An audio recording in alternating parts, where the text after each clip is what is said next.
Hi, this is Heather, and today we are going to talk about different types of literature reviews and literature reviews in general. So, literature reviews are not lists like annotated bibliographies.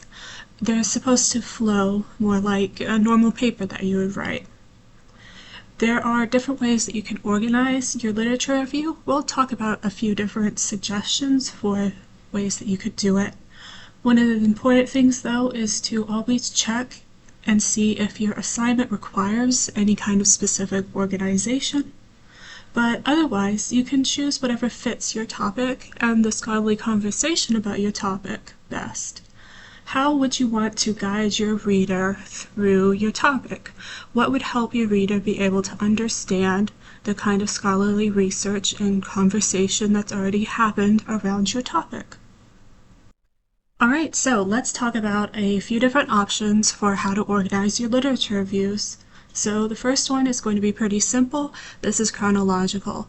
You're going to start at some point in the past, and you're going to move forward to now, and you cover the kind of scholarship, the kind of scholarly conversation that has happened on your topic. So this is going to work pretty well for a topic that has a long history that people have been writing about and researching and discussing for a long time. This might be pretty difficult to do for something that is very recent or very cutting edge. Another one that we can do is going from a very broadly related article and moving down. So doing like a funnel design where you start with something that's very broadly related to your topic, and then you move and move and move, and you narrow it down to literature that is much more closely related to your topic. So you would be leading the reader through how these different articles actually relate to what your topic is about.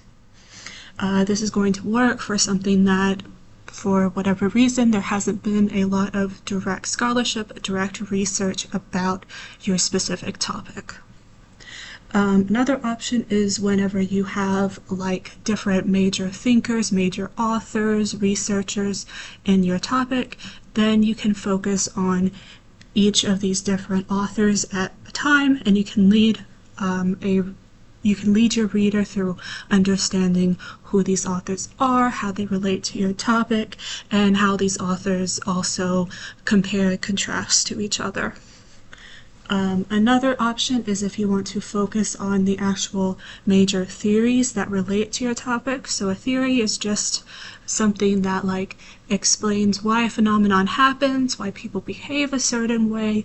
It's an explanation.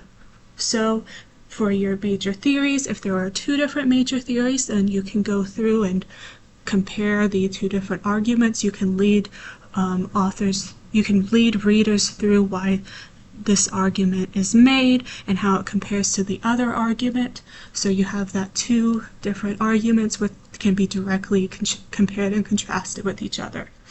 If you have a topic that has multiple, 3 or more different theories, then you can of course do the same thing where you lead the reader through these different theories. You explain the theories and how they relate to your topic and contrast the theories to each other. You'll just need to be a lot more careful with making sure that you're very clear about which kind of theory you're talking about.